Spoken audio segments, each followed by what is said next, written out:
BYD M6 di tahun 2025 dan pemakaian sudah hampir 40.000 km.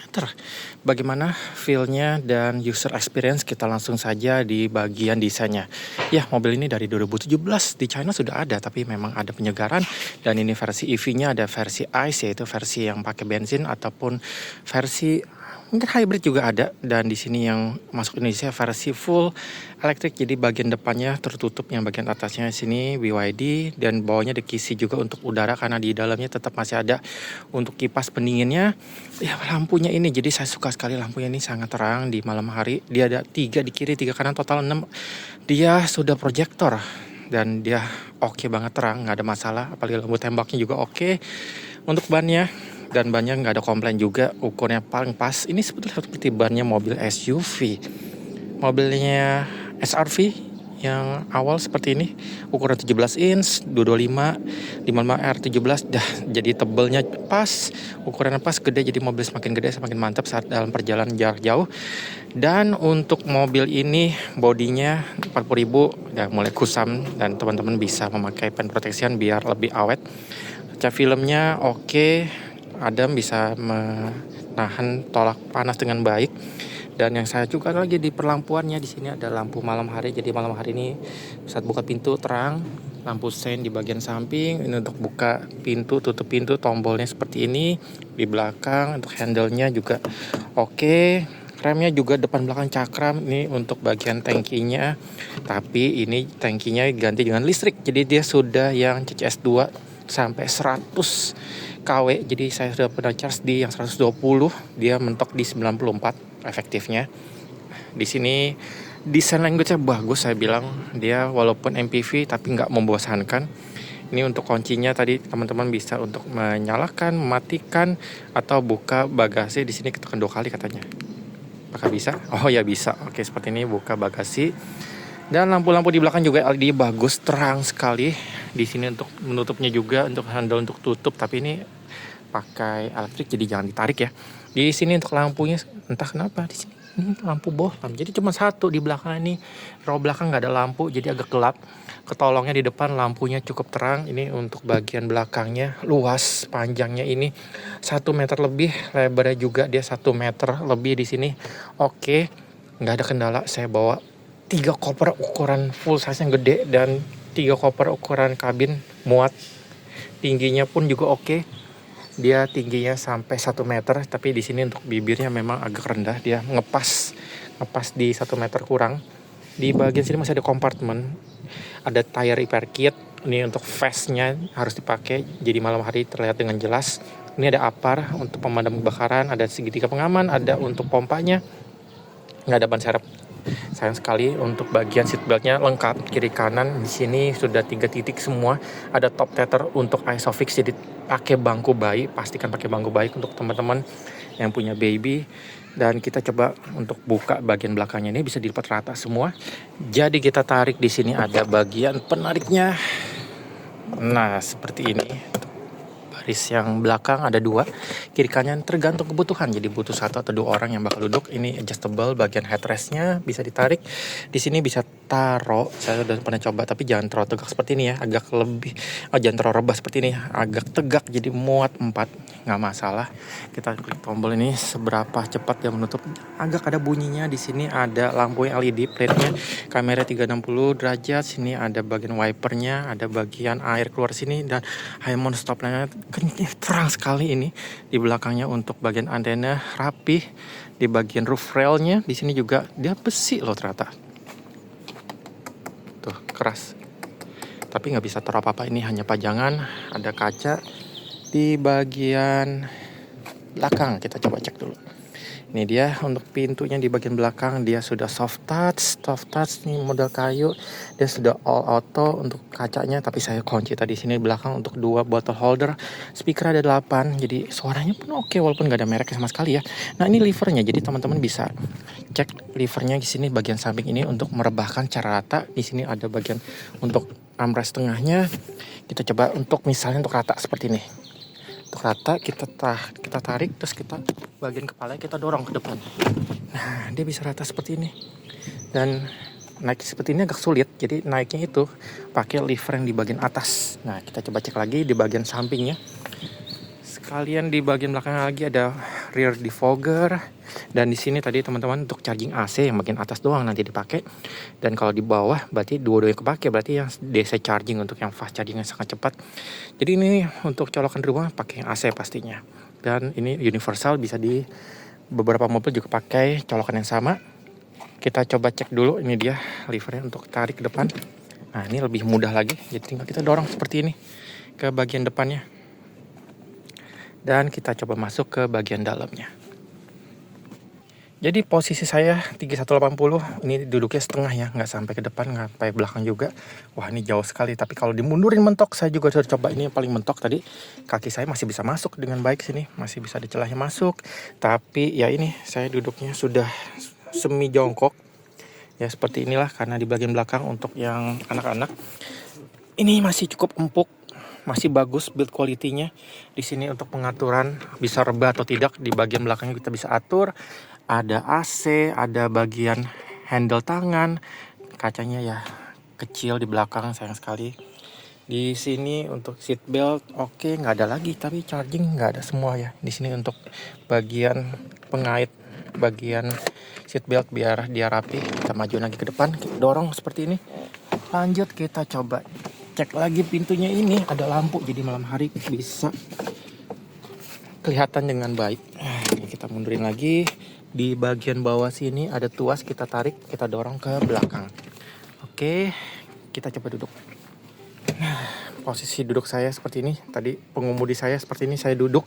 Dengan posisi saya di belakang masih ada jarak sekitar 10 cm. Ini masih oke sekali. Masih nyaman. Bisa kaki masuk, tapi ya itu karena ada baterai di bawah, jadi kakinya ini nggak bisa duduk yang lebih turun lagi. Coba tambah 5 cm aja, sudah lebih nyaman 5 cm lagi. Pocketnya ada yang kecil 2, ada yang 1 yang besar, tapi ini ya terbatas ukurannya, nggak besar-besar banget. Di sini untuk pengaturan AC kita bisa nyala matikan, off-nya di sini ada charger untuk USB Type-C, USB biasa. Oke, untuk bagian depan pengemudi bisa kita adjust bagian seat beltnya. Kita coba ke bagian depan. Pintunya ini berat sekali. Wah, berat pintunya. Seperti ini.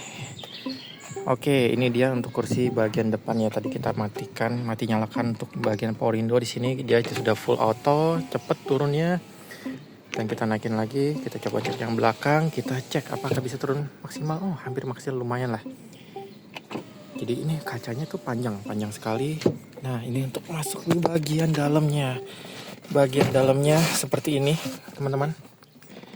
Jadi sangat campur sebetulnya, bukan modern banget, bukan yang kuno banget karena ada layar besarnya, tapi ini masih konvensional. Jadi teman-teman yang lagi mau beralih dari mobil yang biasa ke mobil listrik yang biasanya terlalu canggih tampilannya, ini masih banyak tombol fisiknya. Ini keunggulan sekali.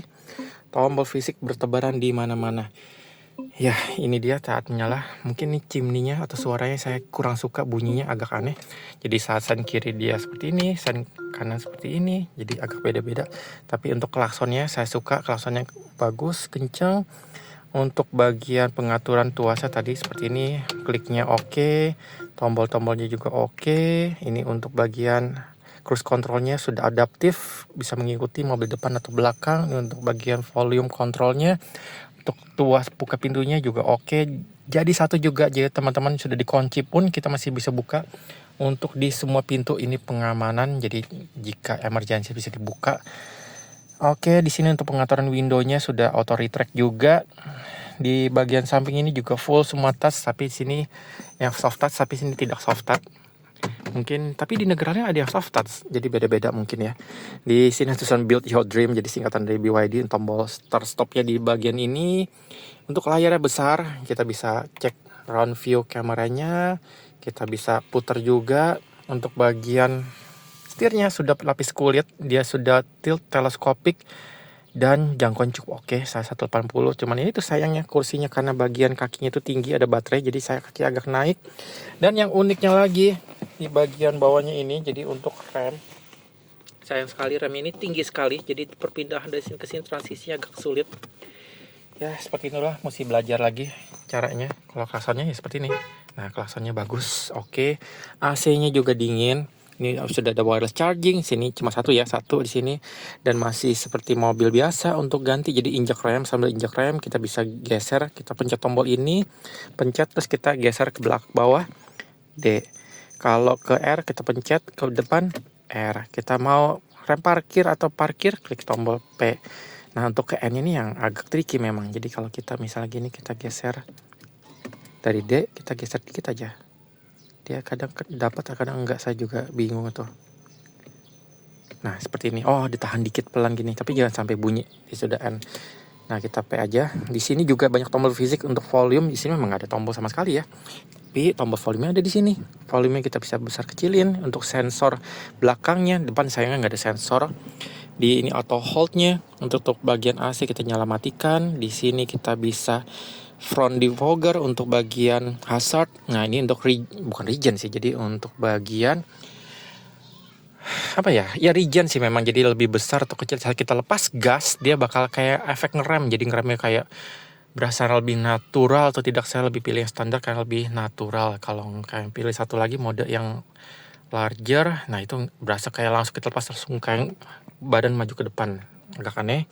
Kita pilih mode juga, jadi modenya bisa eco, normal, sport atau mode snow. Ya mode snow yang kurang pakai untuk traksi saja, eco saja. Jadi eco itu seperti di limit tenaganya sekitar 60%, mungkin normal 80, sport baru 100%.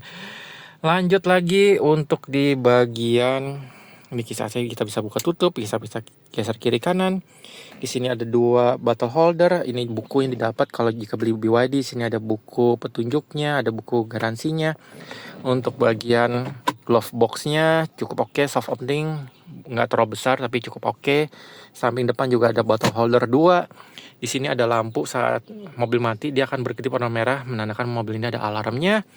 Konsol tengah seperti ini, konsol tengahnya cukup besar. Di sini ada lighter yang standar, USB biasa, micro SD, USB Type C ini untuk bisa baca foto, lagu. Dan di bagian atasnya ini yang surprisingly lampu ini terang sekali. Ini aja di video terlihat terang. Dan ini untuk buka tutup bagian cover dari moonroofnya. Ya, ini untuk lampu kita bisa matikan individual. Untuk door-nya juga kita matikan. Untuk taruh kacamata atau barang-barang lain. Untuk kaca tengahnya dia day night-nya manual. Di sini kita bisa atur buka tutup, ada lampunya juga. Untuk bagian kacanya di samping semuanya ada, di sini juga ada. Dan untuk bagian visibilitasnya oke sekali, visibilitasnya saya bilang ini rendah duduknya. Dan di bagian kaca sampingnya masih kelihatan jelas. Di sini juga kacanya oke, saya suka juga frame yang kecil. Untuk bagian semburan AC juga lengkap sampai di bagian samping, semua depan juga ada. Dan sudah di sini pengaturannya elektrik kiri kanan. Kalau yang kiri dia nggak bisa naik turun, cuman depan belakang. Untuk recline sudah ventilated. Di sini sudah ada bagian untuk pendinginan juga. Oh ada side mirror heating. Menarik, side mirror heating. Jadi jika untuk mirrornya itu kaca spion, biasanya kalau misalnya hujan ya, dia bakal basah dan itu pandangan terganggu. Ini bisa dipanasin. Wow, ini bisa dipanasin. Oke. Ini untuk pendinginan bagian jok depan saja.